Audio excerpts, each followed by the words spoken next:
आपण आलो होतो वर्धा जिल्ह्यातील हिंगणघाट शहरानजीक जोगनपुत्र लेआउट मंगलम वाटिका उमेश मंगरुळकर यांच्या निवासस्थानी. या ठिकाणी जे आज वातावरण जे आहे जिल्ह्यातलं 46-45 असा उच्चांक गाठत आहे. पण यांनी जे रोपवाटिका तयार केली आहे का परिसरात जे झाडं लावले आहे, त्याच्यामुळे इथे वेगळाच अनुभव होत आहे. म्हणजे वातावरणात जो 46-45 डिग्री सेल्सिअस असा मोठा तापमानाचा वाढ झाली आहे. पण या ठिकाणी आपण जेव्हा आलो तर वातावरण एकदम शांत आहे. चौ चौ चारीकडे जे वाटिका लावली आहे, आपण त्यांच्याशी संवाद साधूया. त्यांचं काय म्हणणं. मला सांगा, आम्ही इथे आलो, वातावरणात खूप बदल दिसला, म्हणजे टेम्परेचर खूप कमी दिसलं. काय सांगा याच्या संदर्भात?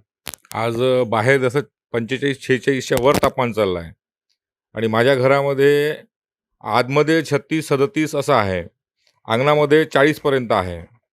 याच्यावर हा निसर्गाचा समतोल राखण्याचा एक प्रयोग आहे, त्याकडे वाटचाल आहे. मला सांगा, मोठ्या प्रमाणात आपण इकडे परिसरात प्रत्येक ठिकाणी झाडातली जे झालरच लावली आहे. प्रत्येक ठिकाणी झाडच झाडं जे आहे आपल्या म्हणजे कंपाऊंडमध्ये किंवा आजूबाजूच्या असलेल्या परिसरात आपल्या घराच्या. इथे कुठले कुठले अशी झाडे लागली आहे, जे महत्त्वाची आहे किंवा काही निसर्गाची आहे? जसं मोठी फळझाडापैकी आंब्याचं आहे, कमरूक म्हणजे स्टार फ्रूट ज्याला म्हणतो आपण, ती पण झाड आहे, रसबेरीचं आहे.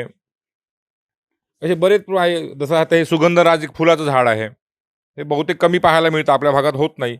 आमच्या इथं आहे लसणवेल आहे. हा लसणवेल पुण्याकडे होतो, आपल्या भागात होत नाही, पण आमच्या इथे त्याला फुलं येतात. तर आहे बरेच नाना प्रकारची झाड आहे, काही शोची आहे, काही कामाची आहे. वातावरण जवळपास 46-45, 46 डिग्रीपर्यंत जे आहे तापमान वर्धा जिल्ह्यात होत आहे. पण आम्ही इथे जेव्हा आलो, तर ह्या वातावरणात एकदम गारवा आहे. तुम्ही एसी पण लावला आहे, कूलर पण लावला आहे. एसीचा किती किती वापर करता? एसी आता 5 ते 6 वर्ष आली आम्ही एसीचा बिलकुल वापर करत नाही. आणि थोडी गरमीचं काही वाटलं असतं, कूलर आहे, लाकडाचा कूलर आहे, त्याच्यामध्ये आमचं काम निघून जाते. रात्री 12-1 पर्यंत आम्हाला ब्लँकेट घ्यावं लागतं. ही परिस्थिती आमच्या घरची आहे. हे सगळं झाडांमुळे हा फायदा आहे. आज नेचर जे आहे. बाहेर जे गरमीचं वातावरण आहे, इतकं टेम्परेचर आहे आणि त्याच्यामध्ये आमच्या इथे 15 ते 17चा फरक पडून राहिला. ते सगळं झाडांचा फायदा आहे हा. त्याच्यामुळे एसी किती वर्षापासून सुरू नाही केला जात? एसी आम्हाला 6 वर्ष झाली, एसी अजून वापरलेला नाही. एसी लावला पण नाही, वापरला बिलकुल नाही. वापरत नाही. म्हणजे कूलरनच मेंटेन होऊन जातं. कूलरनं काम होऊन जातं उन्हाळ्यामध्ये.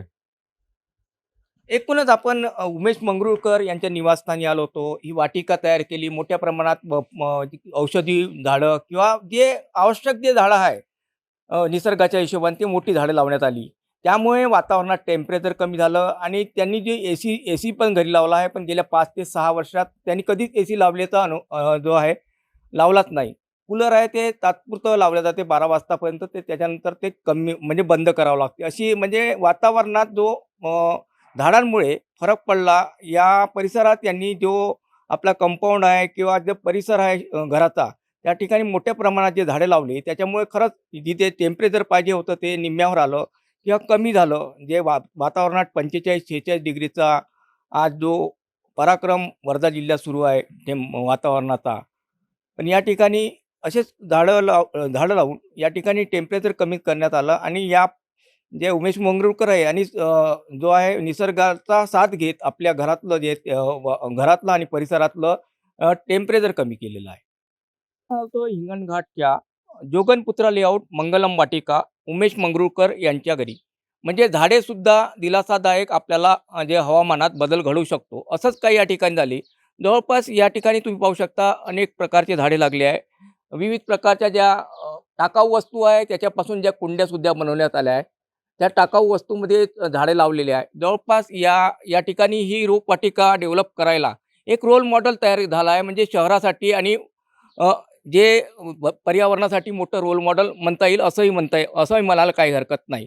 कारण का या ठिकाणी या दादांनी जवळपास 10 वर्षाच्या अतिक परिश्रमानंतर ही बाग डेव्हलप केली आहे. मोठ्या प्रमाणात तुम्ही पाहू शकता वृक्षाची वेलच घराच्या सभोवताला आहे. तुम्ही डोर पाहू शकता. डोरच्या ठिकाणी मोठ्या प्रमाणात जे आहे वृक्ष लावलेले आहे. आम्ही समोर जाऊ, समोर हे हे समोर पाहू. या ठिकाणी तुम्ही जे झाडं पाहताय ते मोठ्या प्रमाणात काही औषधी झाडं, काही वनस्पती किंवा ऑक्सिजनचे मोठे असे विविध प्रकारच्या ज्या कुंड्या आहेत, टाकाऊ वस्तूपासून ज्या कुंड्या बनवल्या आहेत त्याच्यात सुद्धा जे झाडं लावण्यात आले आहे. अजून समोर जाऊ आम्ही. इकडे समोर पाहू शकता, तुम्ही दृश्यांमध्ये पाहू शकता प्रत्येक ठिकाणी जे झाडं लावलेले आहे.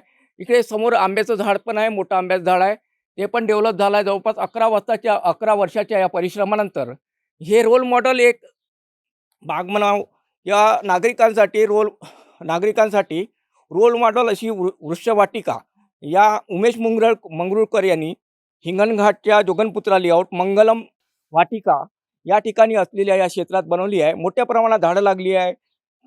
जे तुम्ही दृश्यांमध्ये पाहू शकता प्रत्येक ठिकाणी झाड आहे. त्याच्यामुळं एकूणच दृश्यांमध्ये मोठ्या प्रमाणात जे झाडं लावलेली आहे तुम्ही दृश्यांमध्ये पाहू शकता. प्रत्येक ठिकाणी झाडं आहे.